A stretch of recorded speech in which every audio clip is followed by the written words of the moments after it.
There were 3.7 million children living in poverty in the UK between 2013 and 14. That's around 8 children in a classroom of 30. And across Birmingham, 37% of children live in poverty, with Sparkbrook and Nechells being the worst affected areas.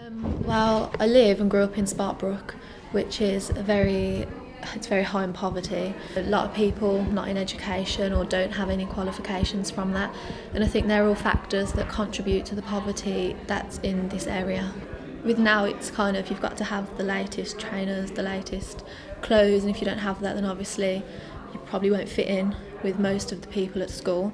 And I think that's a big barrier, especially when you're a teenager growing up. It's kind of the most important thing is to fit in.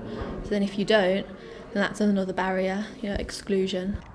Birmingham's Child Poverty Commission are here at the Future First Independent School in Hockley as part of their mission to hear the voices of young people who live through poverty, as well as to engage with students about the seriousness and effects of the issue. Before this workshop, I wouldn't really think about poverty. Since this workshop, and I've heard about it and I've started this week, I've actually learned quite a lot, and it's opened my eyes. Analysis from the National Children's Bureau also confirms that the health and development of children under 5 is closely linked to the area they grow up in, with those living in deprived areas far more likely to suffer poor health. There's all sorts of implications. It can come about through not necessarily the best diet, it can come about through not the best housing, it can come about through not actually having opportunities to go out and exercise fully and properly, and it can also come about because your aspiration from the environment that you're living in is not one where you engage in a healthy lifestyle. So there are all those risks. The commission that was established by the council includes members from the public, private and voluntary sectors, including the University of Birmingham and Barnardo's. Their aim is to get those living through poverty to share their experiences and the changes they would like to see.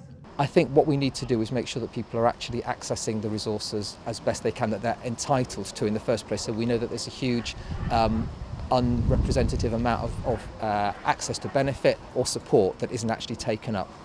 We can also try and make sure that the infrastructure within the city works well so that people have access to the resources that are around in the city to make the most of that.